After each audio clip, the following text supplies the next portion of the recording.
Assalamualaikum warahmatullahi wabarakatuh. Waalaikumsalam warahmatullahi wabarakatuh. Bismillahirrahmanirrahim. Ya bani Israil adhkuru ni'mati allati an'amtu alaikum. Al-ayat. Ya bani Israil, he bani Israil, udhkuru ingeta sira kabeh nikmati ing nikmate ingsun, allati yang nikmat an'amtu kang wis paring nikmat ingsun alaikum ing atase sira kabeh. Wa min jumlati nikmati lan iku setengah saking jumlah nikmat yang sudah diberikan kepada Bani Israel at-Tauratu utawi nikmat Taurat. Wa dzikru nikmati utawi nuturaken nikmat iku innama yakunu angin pestine ono apa dzikru nikmah iku bisyukriha kelawan nyukuri nikmat. Jadi kenapa nikmat itu disebutkan? Supaya kita selalu mensyukuri nikmat. Kadang-kadang lalai kita itu bersyukur kepada Allah. Wa syukruha utawi nyukuri nikmat iku al imanu iman bijami ima kelawan sekabehane perkara fiha kang tetap ing dalam kitab Taurat. Termasuk mensyukuri nikmat itu adalah mengimani semua yang ada di dalam kitab Taurat. Wa min lazimil imani lan iku setengah saking wajib iman biha kelawan kitab Taurat iku al imanu iman bin nabiyina kelawan nabi kita Muhammad sallallahu alaihi wasallam. Li'anna na'atan nabi karena satemene sifate kanjeng Nabi Muhammad iku min jumlati ma setengah saking jumlah perkara fiha kang tetep ana ing dalam kitab Taurat. Wa anila satemene ingsun Allah iku faddaltu teman-teman utamakan sapa ingsun kum ing sira kabeh Bani Israil bil islami kelawan Islam ngunggulaken alal alamina ing atase wong alam kabeh. Ay al maujudina tegese kang pada wujud fi zamanikum ing dalam zamane ira kabeh. Kembali ini ayat ini sama artinya mengulangi ayat-ayat yang sudah kita kaji terlebih dahulu. Hei Bani Israel, ingatlah kamu akan nikmatku yang telah aku berikan kepadamu, dan sesungguhnya aku telah mengutamakan kamu daripada orang-orang selain kamu. Jadi Bani Israel itu umat yang diutamakan oleh Allah, mempunyai keutamaan daripada umat-umat selain Bani Israel. Tapi itu berlaku di zaman itu, tidak berlaku di zaman sesudahnya. Jadi Bani Israel itu dari nabi-nabi yang ada itu sejumlah 124.000 nabi, itu semua dari keturunan Bani Israel. Tidak ada yang dari baru nabi akhir zaman bukan dari keturunan nabi Bani Israel. Jadi padahal masih dulur kuno. Jadi awite Nabi Ibrahim dua anak loro, dua rabi loro. Siji arane Rabi Siti Sarah, rabi keloro arane Siti Hajar.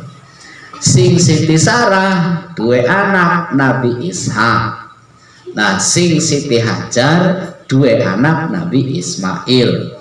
Keturunan Nabi Ismail langka sing dari raja, sing dari nabi ku langka. Nembe engko keturunan sing terakhir, nabi sing terakhir Kanjeng Nabi Muhammad SAW. Nah iku nembe keturunannya Nabi Ismail. Baru terus enggak ada baru Nabi Muhammad. Bahkan sing Nabi Ishak iku kabeh dari nabi, dari raja, dari penguasa. Nah ini yang dimaksud oleh Allah bahwa Bani Israel itu lebih diunggulkan, diutamakan, dimunculkan oleh Allah daripada umat-umat selainnya. Tapi pada zaman itu, tidak pada zaman setelah diangkatnya Kanjeng Nabi Muhammad SAW dari Nabi, dari Rasul. Jadi ceritanya tuh mungkin Nabi Ibrahim dua rabi Siti Sarah. Di dua anak-anak ini, Siti Sarah itu pangayunya di negeri Syam. Jadi Nabi Ibrahim menengen negeri Syam. Kalau sekarang itu Palestina bersama istrinya Siti Sarah. Wayu, pokoknya nok Aan, nok Uum, nok Iin kalah kabeh. Kalah kabeh pokoknya. Nok Aan, nok Uum, nok Iin, Awati kalah kabeh. Rosida kalah. Pokoknya seayu lah Siti Sarah. Tiba-tiba di negeri Syam atau Palestina itu terjadi virus, terjadi penyakit wabah. Sehingga Nabi Ibrahim dengan istrinya Siti Sarah pindah ke negeri Mesir. Di negeri Mesir ada penguasa yang zalim, namanya Fir'aun. Jadi raja-raja Mesir itu disebutnya julukannya Fir'aun. Lalu si Fir'aun ki karena Rabi Ibrahim singaran Siti Sarah ki ayu didemeni. Oh, perasaan karena saya raja, punya jabatan, punya pangkat, punya harta, punya lurung ayu gampang. Akhirnya apa? Diarah Siti Sarah, padahal itu istrinya Nabi Ibrahim. Fir'aun beli weruh yen Sarahku Rabi Nabi, itu Nabi Ibrahim. Maka Nabi Ibrahim berdoa, ya Allah, akhirnya dilindungi Siti Sarah. Setiap Fir'aun mau mendekati Sarah, kering. Garap marki Sarah, kering. Bahkan prajuritnya sindi kongkon dikep Sarah pada kering kabeh. Sehingga kemudian baru melalui dukun-dukunnya Fir'aun paham bahwa Siti Sarah adalah istrinya Nabi yang dilindungi, tidak akan bisa dijamah. Akhirnya Raja Fir'aun nyerah dan mengembalikan Siti Sarah seorang mengganggu Ibrahim. Kita wis beli garap mengganggu Rabi Sirah, wis siraki Rabi Sirah cek maning wis. Malahan Nabi Ibrahim dipai hadiah sebagai permintaan maafnya Raja Fir'aun saat itu tuh. Nabi Ibrahim dipai hadiah seorang putri yang cantik, anaknya dewek Raja Fir'aun, yaitu Siti Hajar. Jadi Siti Hajar itu bukan budak, tapi berkembang dalam cerita-cerita Israiliyah bahwa Siti Hajar adalah budak hamba sahaya, budak hamba sahaya, sehingga keturunannya di bangsa Arab itu di nomor 2 akan direndahkan oleh keturunan Nabi Ishak. Padahal itu bukan budak, tapi seorang putri Kipti yang diberikan oleh Raja Fir'aun sebagai hadiah permintaan maafnya. Akhirnya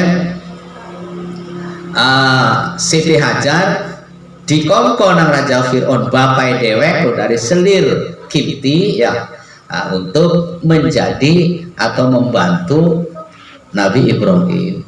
Wes Siti Sarah tidak punya anak. Usia Nabi Ibrahim semakin tua konon. Makanya kemudian Siti Sarah ngongkon Nabi Ibrahim, Mas, bukan karo kulama orang dua anak sementara Mas Oim perlu dua keturunan. Priben lawan Mas Oim nih ngawin Siti Hajar. Kira-kira gelem lamunan Mang Sarna Pak. Nah, iya sini tunggu-tunggu nok.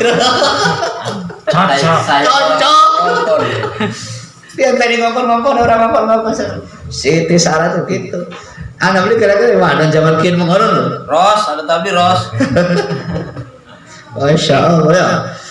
Anak lanang biasa rasakan wangi-wangi diintai wae dari kinti lu mau mending mau tanikan dari intil dari kemarin. Dia saya Syawal Sarah. Akhirnya apa? Ternyata begitu ngawini Siti Hajar dua anak. Dipai arane Ismail. Cuman karena memang ada perintah Gusti Allah supaya hatinya Siti Sarah kita sing rabi ulu kasar moya susah bareng karo kita, ternyata sing dua anak Siti Hajar. Nah, menghindari hal itu Allah memerintahkan Nabi Ibrahim supaya Siti Hajar dan anaknya Ismail ini dipindahkan dari negeri Syam ke sebuah dataran yang dikelilingi oleh gunung-gunung. Nah, di tengah dataran itu anak Ka'bah sing pengen didirikan oleh Nabi Adam, ditandai dengan batu yang namanya Hajar Aswad sing watukian sing surga. Jadi anak pondasi sampai. Nah, Nabi Ibrahim diperintah oleh Allah supaya Ismail dan ibunya yang nama Siti Hajar ditempatkan di kono. Ini kono dulu ana wong kuwi. Dipai bekal, dipai panganan. Nah, panganan kan tidak cukup untuk bertahun berbulan-bulan. Sebulan, 2 bulan, 3 bulan, minuman entok, panganan entok. Nabi Ismail nangis.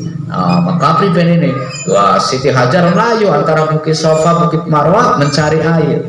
Maka ini melayu Siti Hajar antara Bukit Safa dan Marwah, kemudian diabadikan menjadi salah satu ibadah haji yang dinamakan sa'i. Konon.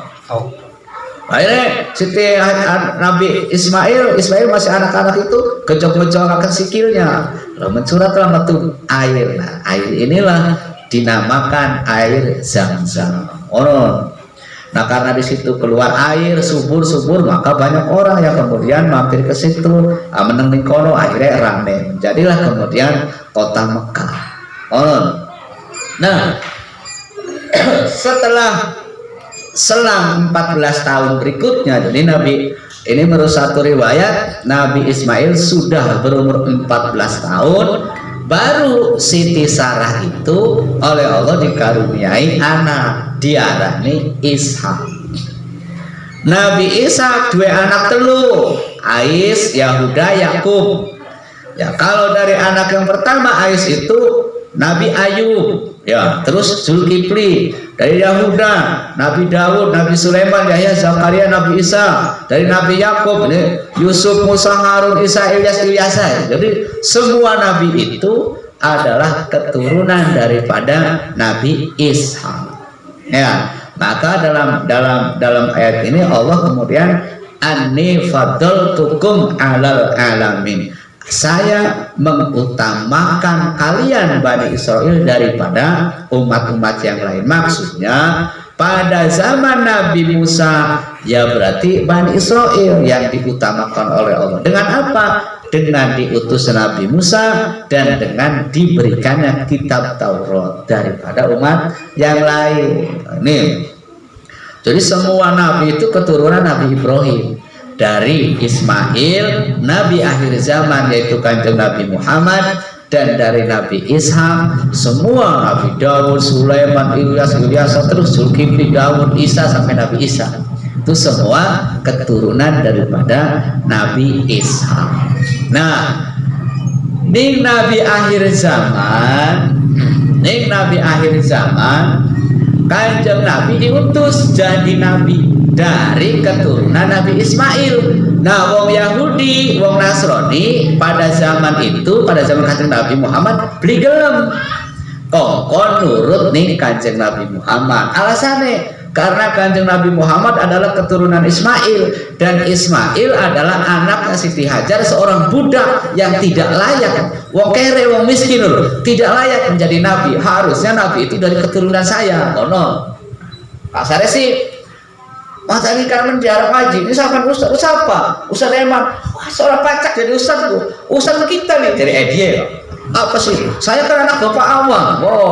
Konon. Padahal mah urusan itu ya urusan Allah. Mau Gusti Allah ngangkat nabi siapa ya urusannya Gusti Allah. Mau Gusti Allah mengangkat kiai dari mana ya urusannya Gusti Allah. Sing jelas dia diangkat nabi adalah ujian bagi kita, menurut tabligh, percaya tabligh kan konon. Karena ini Nabi Ibrahim selalu dibawa dalam kitab bersolawat. Itu karena penghormatan Kanjeng Nabi Muhammad kepada kakek-kakeknya. Konon. Jadi Edi, saya ini jadi dua hebat ini. Lalu Edi melupakan bapaknya, salah itu. Kita lamun orang kerja keras saya orang bakal kita dua sawah 10 hektar.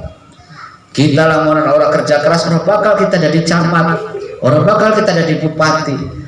Dia lupa bahwa dia semono dulu bimbingannya siapa? Bapaknya. Bimbingannya siapa? Mboknya. Nah, Kalau kanjeng Nabi kan enggak. Allahumma sholli ala sayyidina Muhammad wa ala sayyidina Muhammad kama shallaita ala sayyidina Ibrahim. Selalu beliau itu membawa mbah-mbahnya. Dan walaupun kanjeng Nabi itu disebutnya Sayyidul Alamin, ya artinya nabi-nabinya orang alam. Semua nabi ada di bawah komando kanjeng Nabi. Tapi kanjeng Nabi tidak pernah melupakan mbah buyutnya, yaitu Nabi Ibrahim alaihi salam. Ini kenapa lalu diteliti itu, kenapa anak putu Nabi Ibrahim dua nabi, dua raja, dua wong gede-gede lah. Dari nabi dari keturunan Ishak, Nabi Raja, Nabi Sulaiman terkenal kerajaannya, Nabi Dawud terkenal kerajaannya, Nabi Musa, wah semua orang-orang sukses. Diteliti, kenapa Nabi Ibrahim bisa begitu? Ternyata Nabi Ibrahim ini digelari oleh Allah, diangkat oleh Allah menjadi Khalilullah atau kekasihnya Gusti Allah. Jadi diangkat kekasih Gusti Allah Nabi Ibrahim itu. Makanya yang namanya kekasih kadang-kadang tidak minta pun dikasih kan orangnya. Edoy seneng nih nok Aam atau nok Iin atau nok Uun, ya kan? Nok Uunnya di WA belum balas-balas. Ganti enggak? Tanpa diminta kirimi pulsa kan? Namanya apa? Kekasih konon ilmi deman orang email. Oh besok baik. Rusuh ya Pak. Salah kaku baik. Salah kaku bakal modal lagi palsu. Yang namanya kekasih itu begitu. Ya artinya misalnya Asep dua rabi, ya itu kenapa ya? Karena kekasihnya tanpa diminta rabinya jalan-jalan minggu depan dapat gajian kerja dari Mang Yadi digaji saya. Oh kerja apa Mang? Semen. Nah kita jalan-jalan gitu tanpa diminta. Apa ini namanya kasih. Nabi Ibrahim diangkat Khalilullah, kekasihnya Gusti Allah. Maka doanya Nabi Ibrahim hampir semua diijabah oleh Allah Subhanahu wa taala. Lalu diteliti lagi, kenapa Nabi Ibrahim itu sampai diangkat kekasih Gusti Allah? Kenapa? Kalau Syekh Nawawi Al-Bantani dalam kitab Nasrul Ibad itu menjelaskan setidaknya ada tiga amalan Nabi Ibrahim sehingga Nabi Ibrahim mendapatkan kemuliaan, diangkat kekasih Allah, sehingga keturunan anak putih menjadi orang sukses semua. Nah ini nih ya, barangkali kita mau keturunan kita menjadi orang sukses, ki amalannya Nabi Ibrahim. Menurut saya Nawawi satu, Nabi Ibrahim selalu mendahulukan perintah Allah daripada perintah yang lainnya. Konon ya, dikisahkan Nabi Ibrahim ketika diperintah oleh Allah untuk bersunat, Ibrahim sunat. Maka Ibrahim langsung tuh ketika diperintah Allah sunat, Ibrahim langsung delok apa nih pinggirnya, oh ternyata ada batu yang langsung tarik kok anunya langsung dipotong saja itu, tidak berpikir mana enggak, langsung potong. Padahal Nabi Ibrahim, zaman Nabi Ibrahim itu golok wis ana, lading wis ana, alat-alat tajam wis ana. Tapi kenapa Ibrahim langsung spontan ana waktu langsung? Karena kalau saya mencari pisau dulu, saya nanti banyak alasan untuk mengerjakan perintah Allah, maka langsung. Itu satu contoh. Kedua, Nabi Ibrahim ketika kawin dengan Siti Sarah gitu anak-anak puluhan tahun, kawin harus Siti Hajar dua anak, lagi umur 12 tahun, lagi lucu-lucu anak dua siji nang Gusti Allah diperintah kok disembelih. Maka Nabi Ibrahim langsung itu ya, hanya berpikir sehari, 2 hari, 3 hari langsung disembelih, langsung menuruti. Padahal anak yang lagi diidam-idamkan ya langsung dipengeni lah, tapi ketika diperintah langsung. Ini beda dengan kita ya. Jadi Gusti Allah jadi anak Asep Adan, ayolah sholat, ayo sholat, imamnya kagok Sep Lagi ML. oke, PAA. Kalau Ibrahim tidak, makanya itulah salah satu penyebab kenapa Nabi Ibrahim anak keturunan ini menjadi raja dan menjadi para nabi. Kalau sekarang para nabi langka ya minimal para dadi kiai lah. Satu. Kedua, Nabi Ibrahim itu tidak makan kecuali ana sing baturi wong sejen. Maksudnya lamun anak tamu selalu dipai mangan, pai kopi, orang maksudnya. Nabi Ibrahim sehingga terkenal dengan Abu Duyuh, bapaknya para tamu. Artinya setiap anak tamu mesti dipai mangan, anak tamu mesti dipai mangan. Sampai suatu hari Nabi Ibrahim tidak ada tamu, ya beli mangan-mangan. Saking laparnya weteng luru wong, luru tamu. Iki wong pada mendil kasih nama kita ulati. Hei Pak RT, ayo sih dolen rumah kita. Apa sih him? Saya bayar mangan, kita wis masak akeh mangan. Enggak ada tamu lagi, luru. Jadi Nabi Ibrahim itu selalu tiap harinya ingin memberi kepada orang lain. Memang Nabi Ibrahim sugih zaman semono tuh. Kalau zaman bagian kan durung anak toko material siapa anaknya angon wedus, angon kebo, angon onta. Nah itu hewan ternak Nabi Ibrahim itu ribuan, sampai 12.000 atau 120.000 lah ternaknya tuh. Sehingga lah menyembelih siji orang kerasa lah. Anak Asep namu nyembelih wedus siji, oh anak masalah kamu nyembelih siji. Itu saking lomannya. Intinya Nabi Ibrahim itu sangat loman kepada orang lain. Nah, itu Nabi Ibrahim dengan lomannya itu kemudian anak putunya dari nabi, dari raja. Itu yang kedua. Yang ketiga, Nabi Ibrahim sangat bertawakal, pasrah kepada Allah Subhanahu wa Ta'ala. Sehingga suatu saat iki Nabi Ibrahim diunggal tahun nyembelih kebo, nyembelih wedhus sampai atusan dibagiakan. Unggal anak tamu dipai mangan, dipai ngopi, dipai jaga segala rupa, ya kan? Iki hebat teman. Sehingga Gusti Allah ngangkat Nabi Ibrahim itu sebagai Khalilullah. Para malaikat protes, kok kenapa diangkat sebagai kasihmu ya Allah? Kamu belum tahu Ibrahim itu sangat mementingkan aku daripada yang lainnya. Cari siapa? Ibrahim itu kelihatannya dia sangat cinta dunia. Karena siap esok dia keamun bisnis lah, peternakan bisnis. Jadi kelihatannya Ibrahim itu selalu bergelut dengan dunia, mekaya usaha kedelenge. Sehingga malaikat protes, kenapa Ibrahim yang begitu cinta dunia kok diangkat Khalilullah kekasihmu ya Allah? Kamu belum tahu malaikat, Ibrahim itu aslinya melasan nih wongku, pengen memberi kepada orang aslinya itu, walaupun kelihatannya nih sawah, kelihatannya macul, kelihatannya usaha, kelihatannya bisnis, kelihatannya dagang, kuli dan sebagainya, itu aslinya hatinya sangat melasan wong. Orang adalah mesti lo coba ya malaikat Jibril datang ke Nabi Ibrahim menyerupai manusia. Ibrahim, saya sudah beberapa hari tidak makan. Bisa saya minta hewan wedusmu, saya pengen makan. Oh berapa? Ambil saja mas, ambil sampai sendiri. Kita sing kene, ambil. Siji kurang Ibrahim. Pira tadi? Telu. Cukup telu. Kurang. Pira tadi? Separuh priben. Harus cukup. Kurang priben. Ya pengen pira sih rai rusak. Lamun kabeh priben. Kabeh. Ya wis cukup. Kabeh pun los. Nggak karena ini malaikat ngetes doang beli sidak kan.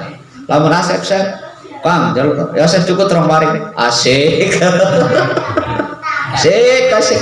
Suka kita kamanin Kang, priben Kang kita dari priben saya. Ya orang mari saya cukup saya. Asik. Suka kita konon maning. Wes, gites.